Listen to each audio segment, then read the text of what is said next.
everyone. Welcome to this week's episode of The Latest Thread. In this episode, we kind of, in going through, the different groups on Facebook, there are quite often posts from people who maybe are considering buying a machine, or maybe they have a machine, but maybe they're considering computerizing or just upgrading somehow. So we thought that would be a really cool topic to kind of discuss. How do you make that decision? If you're new to quilting, there are a lot of questions to ask yourself to kind of push you in the right direction to make sure you get what you need. So I thought it might be fun if we started off with kind of each of us telling you what machine we have, kind of why we have it, what made us choose what we have. Okay, so who's going to start? I'll go get it over with. It's like a test. I'll go first. I'll go first and I'm done. I have a Classic Plus, which is a 26-inch, and then I have a 26-inch Vision 2.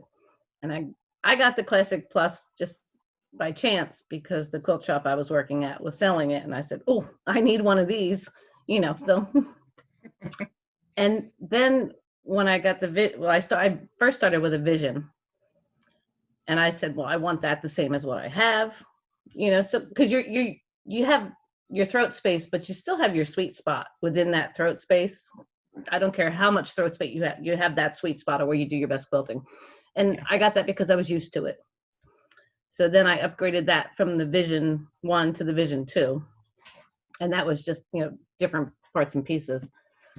And I don't know, being a custom hand guider, I think now, as I'm with that word aging, I think I might rather swing a 22 around than a 26. So yeah, but I don't know. It gets into what you need the machine for. If you're doing lots of big giant pantos, then you want as much space as possible.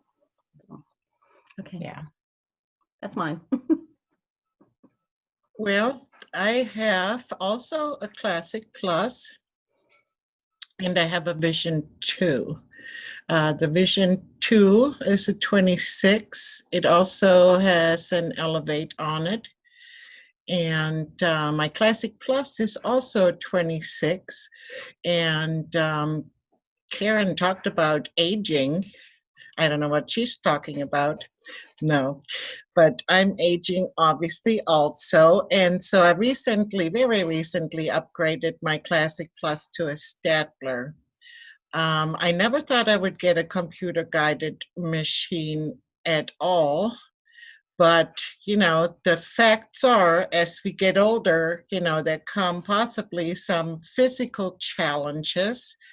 And, that's one of the reasons why I upgraded to a Statler, because moving the machine around, depending on what type of quilting you're doing, can be getting challenging, even though I like the weight of the 26. As a hand guider, you have to get something that you can achieve the results that you're looking for. And for me, it's a heavier machine. In other words, I have better control. So those are the two machines I have, and I'm quite happy. I forgot to say that there's an Elevate on my Classic Plus, which is like, we've talked about that in the other episode. That's my employee. Like, I go do my stuff while it's stitching. Mm-hmm. So I started on an 18, a little Premier, and all 100% hand guided. And I had that machine for several years. And the reason that we chose the 18 at first was because we wanted a Gamel, but there was a budget. So we went with a smaller machine. So it was on a 10-foot frame, 18 on a 10-foot frame. And when that's what you have to use, that you figure out ways to use that throat space to its capacity. And like Jody, you had a smaller machine. Well, I shouldn't say anything because you haven't talked about your machine yet. But Oh, yeah, that's you find creative ways to use the smaller space. And then when it came to the point where we were busy enough to justify upgrading and computerized, we switched to 26-inch, and then added another 26-inch because again we were even growing and even more busy. And I like the 26 because it's big enough to do maybe a couple of passes of a row for edge to edge. So business wise, it covers more ground, but it's also not too big to maneuver. And I mean, if I was going to just strictly hand guide, yeah, a 22 might be really nice, but there are times when I'm just so happy to have that extra throat space. If you're doing a long line or something, you don't have to advance and roll back and forth quite as much.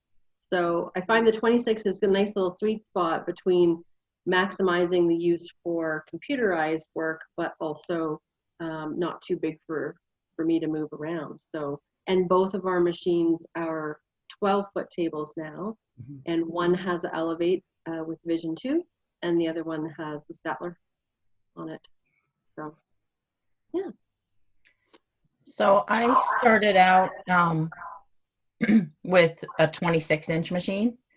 My mother-in-law and I bought it together. I used that for about a year, and then I decided to buy my own. And my decision was based solely on what I could afford. So I bought a used 18, and I do remember everyone being like, "You're crazy.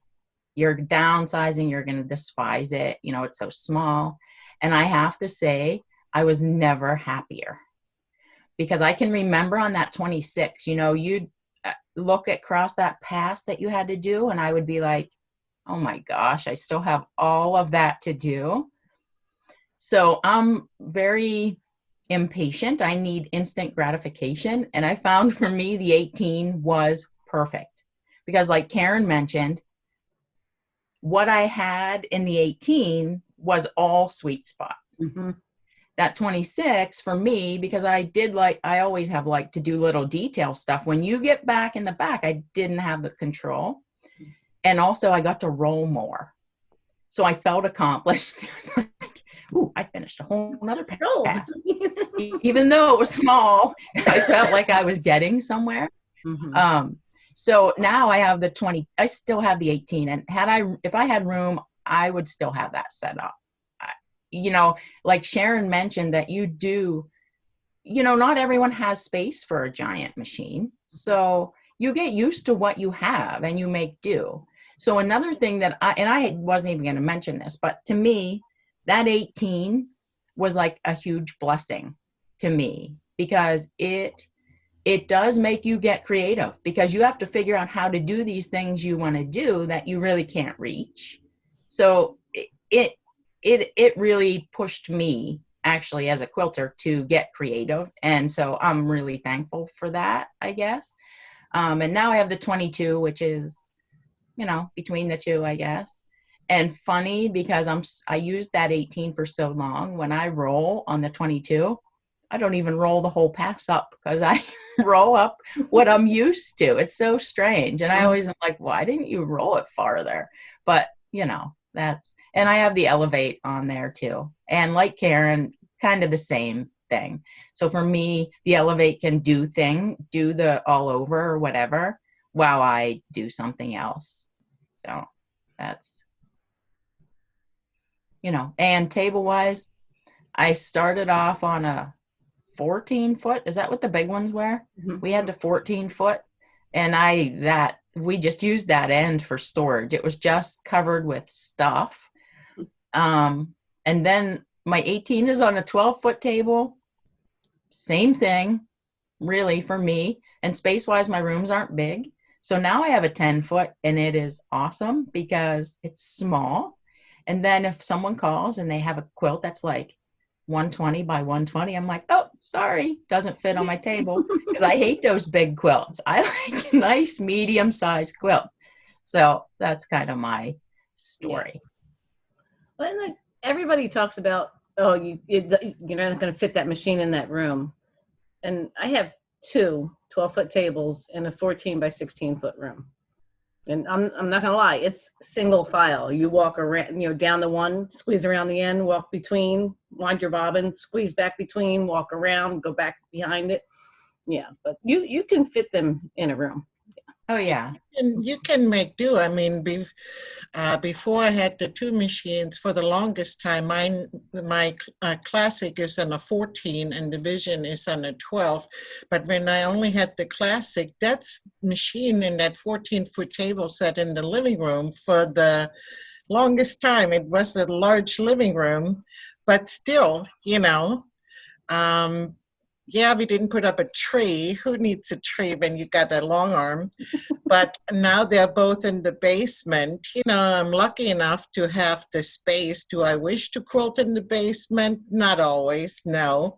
But if you just moved to Florida, you would love to have a basement. Oh, okay, because I miss my basement. Now, that air conditioning is getting to me down here. I'm right next to the furnace.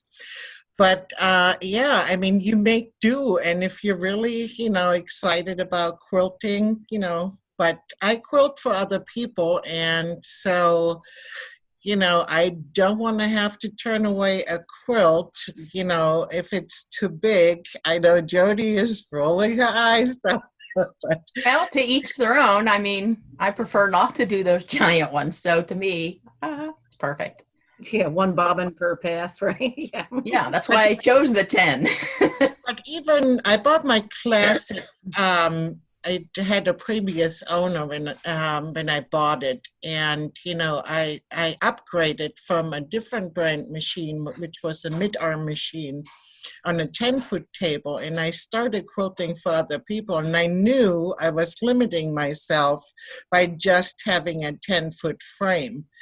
And if it's about business and making money, depending on what area you're in, if there's a lot of other long-arm quilters, I didn't think I wanted to limit myself. So I was happy to get the 14-foot frame. So, it all depends on one's situation. Yeah.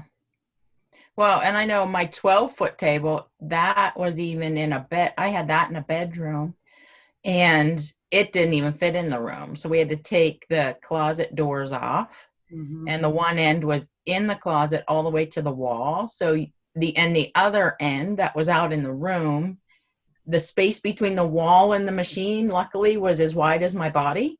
So like I would have to squeeze through there.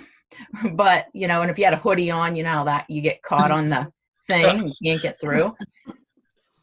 But I have one friend who got a 14-foot because she wanted that, put it in the room diagonally, and she had to climb underneath to get to the back. So, I think if you want it, we're pretty, we'll do what we have to do to get it, right? Yeah, I don't know about crawling under it every time I need to go to the back. I'm lazy. To keep you in shape. Yeah. No, the 18 inches between me and the wall when I'm quilting, it's like, this is as fat as I can get. This is it. You could get one of those little mechanics things that you scoot under, maybe. I don't know. I would probably do it if I had to, I guess. It's different if you have to. You would do it. Yeah. It'd be better than crawling over. Getting your body down onto the dolly and scooching yourself across the floor. But getting down is easy, Sharon. It's the getting back up. That's it.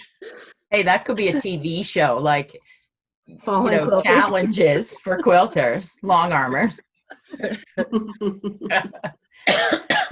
Okay, so I think this is probably a good time to take a break. And when we come back, we'll talk about actually the basic things that you might really want to consider before you make a decision on which machine you want to purchase.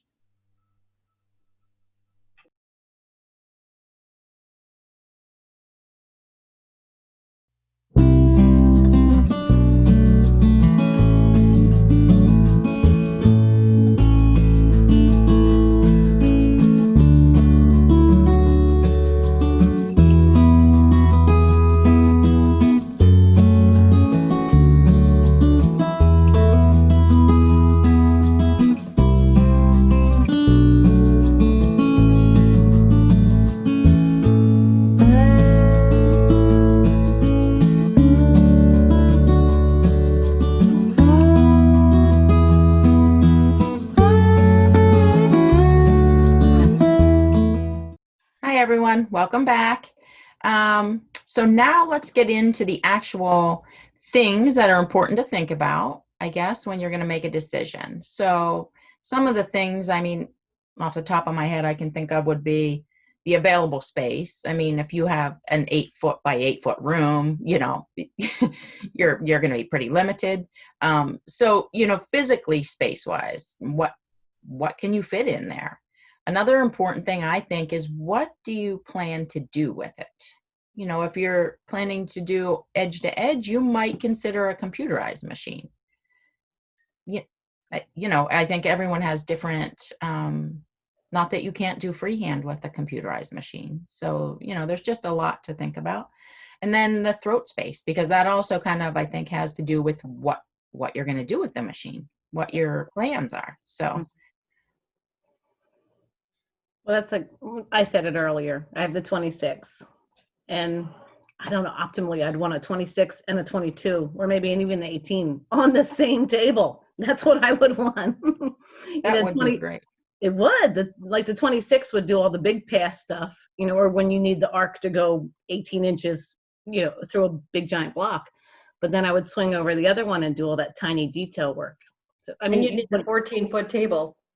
No, the 14-foot table would stick out past the room. No. Yeah, but if you had 3 machines, you need Just to two. put them somewhere. Just 2 machines. You know, a 22 or an 18. Probably the 22, because I could get the sweet spot a little further. Because that's the only thing. If you have 2 different size heads on one table, like if you have a 26, here's your space, but the 18 can only reach to here. I mean, that's as far as it can go. So, yeah, I'd probably do 26 and a 22. And my dream machine right there on one table. Well, I need 4 times as much thread.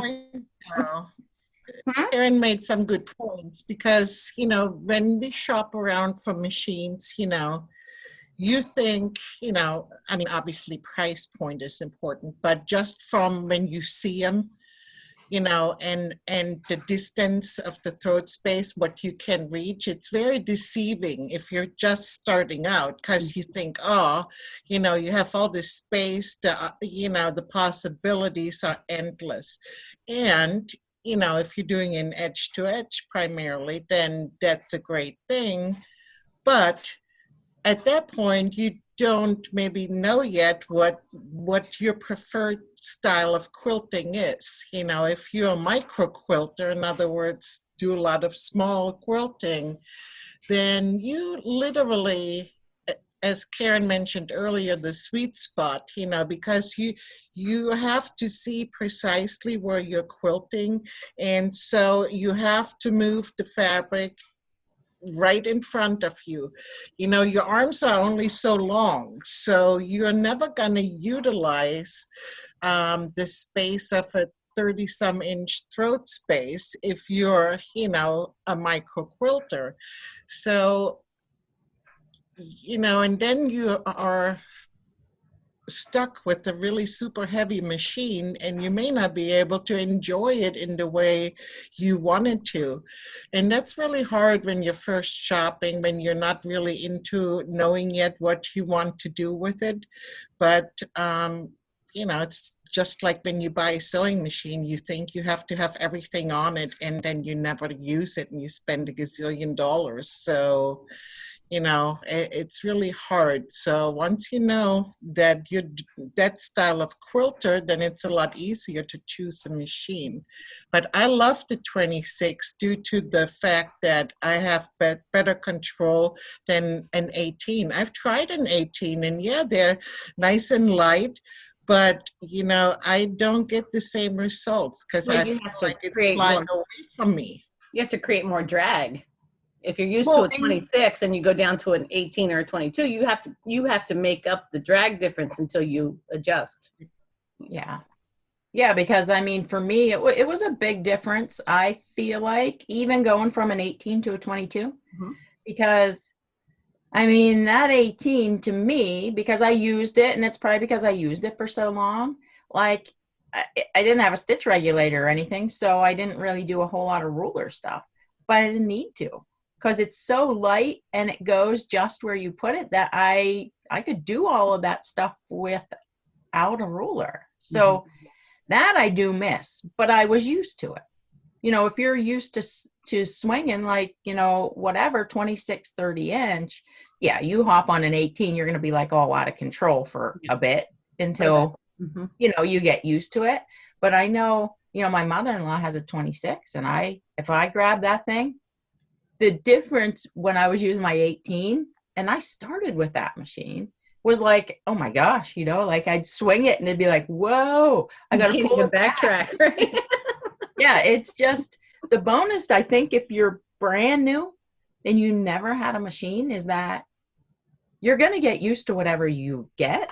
Yeah. You know, I think it's when you have one size and you're going to go to another, or you had a different machine and you're going to switch to, you know, a new brand, then it's different because you probably know exactly what you're looking for, I guess. Mm-hmm. There's probably a reason why you're switching, you know? Yeah.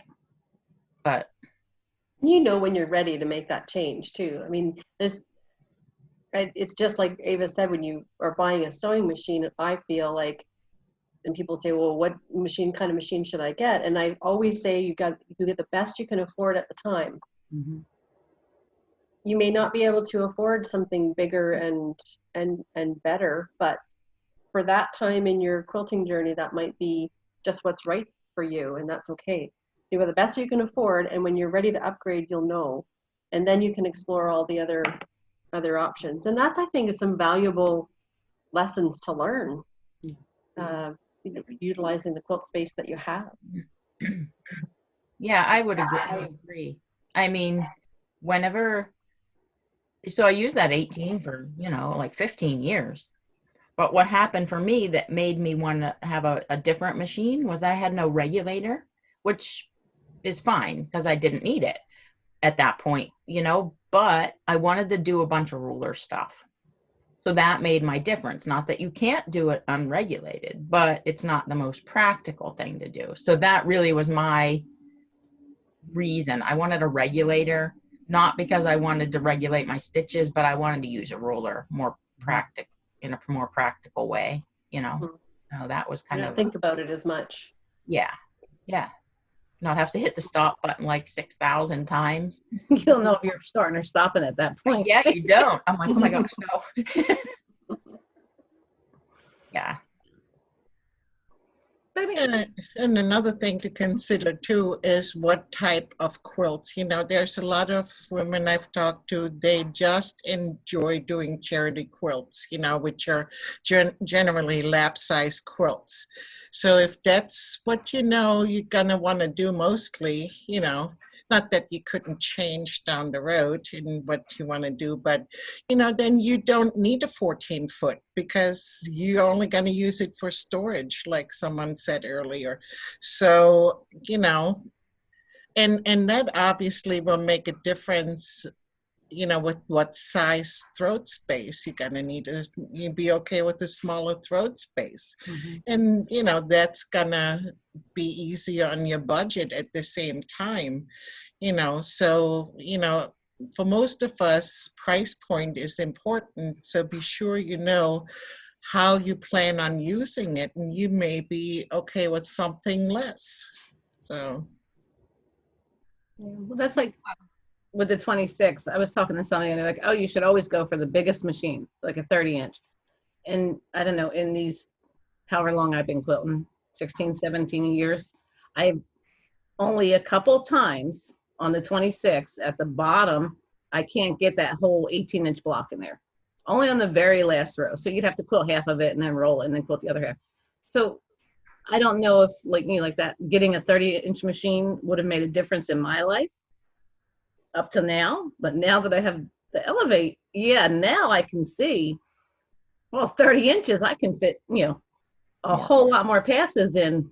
So I guess that's when it falls down to the throat space and the computerized or hand guided, depending on what you're going to do, you know. Well, but before I decided to upgrade my classic 26-inch to a Statler, I was exactly thinking about that. And to, you know, for me, the money part was, and, you know, something to consider, a retrofit versus a brand new machine. You know, if I was buying a brand new machine, I was contemplating to get the Optimum. However, you know, I want to use the Stadler still as a hand-guided machine also, and I felt by adding that probably extra weight on the even bigger machine, I wasn't quite sure that I would be able to still use it as hand-guided. And so therefore I stuck with what I knew, which was the 26, you know, and got the retrofit, you know, because the alternative between, you know, getting the bigger throat space for edge to edge, which I don't get as many from my customers than I do custom, you know, outweighed the risk I would have had to take.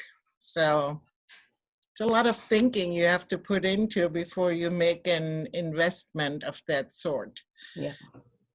Oh, sure. I mean, and then, yeah, I mean, even there's the huge decision of, do you just get a freehand machine or are you going to get a computerized machine? So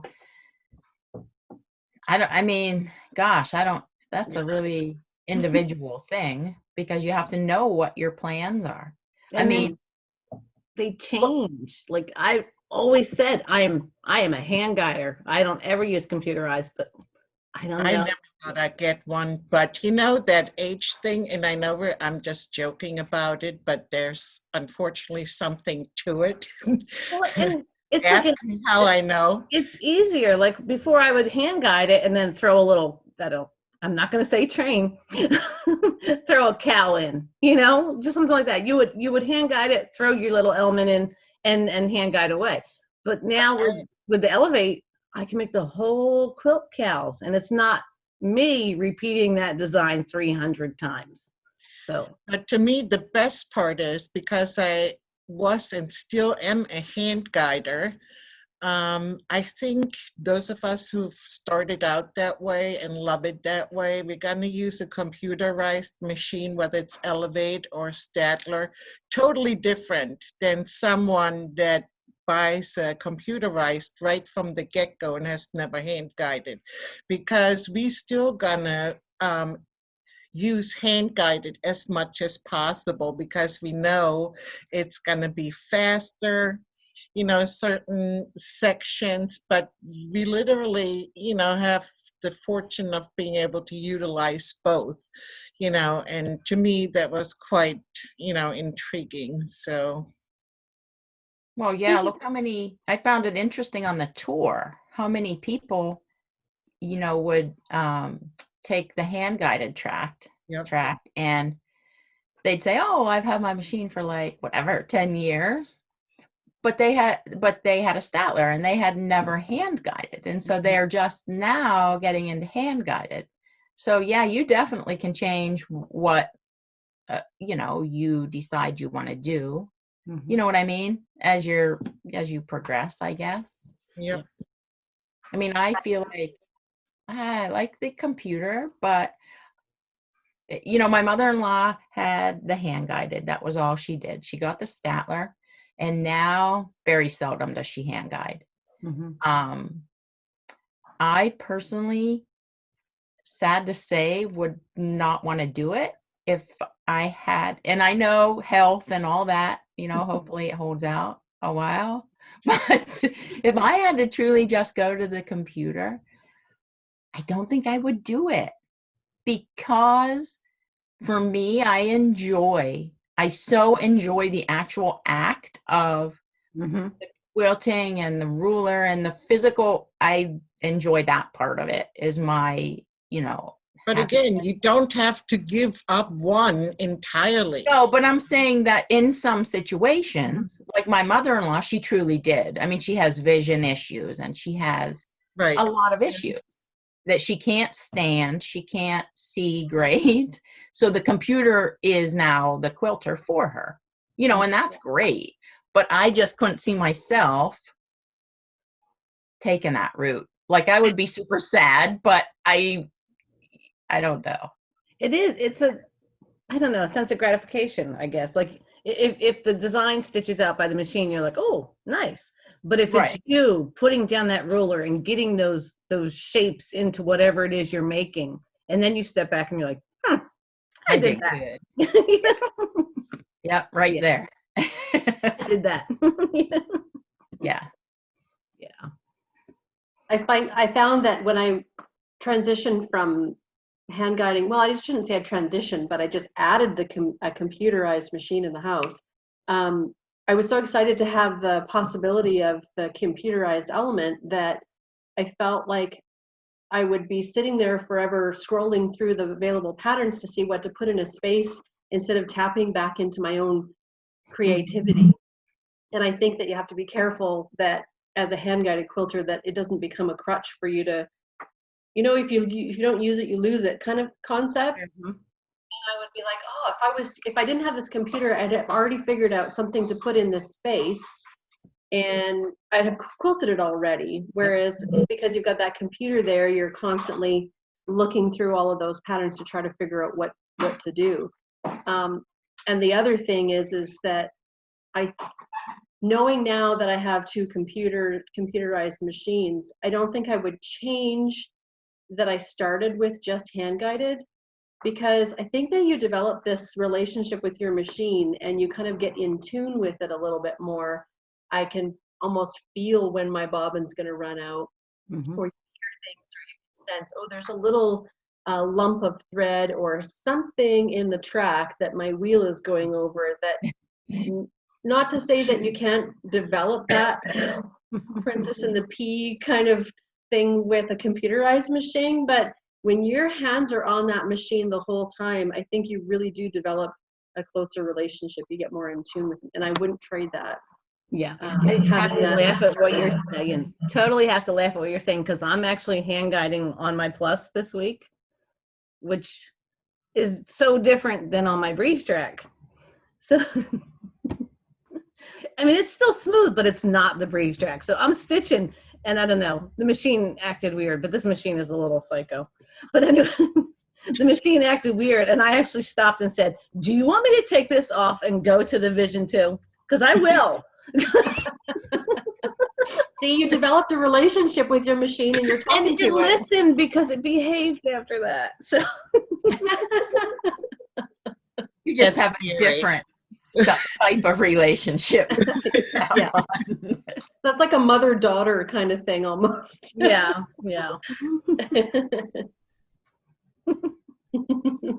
Anyone else have anything?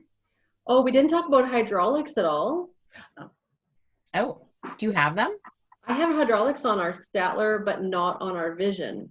And I think the reason we did that was because we felt that Jason was going to be quilting on the Elevate more.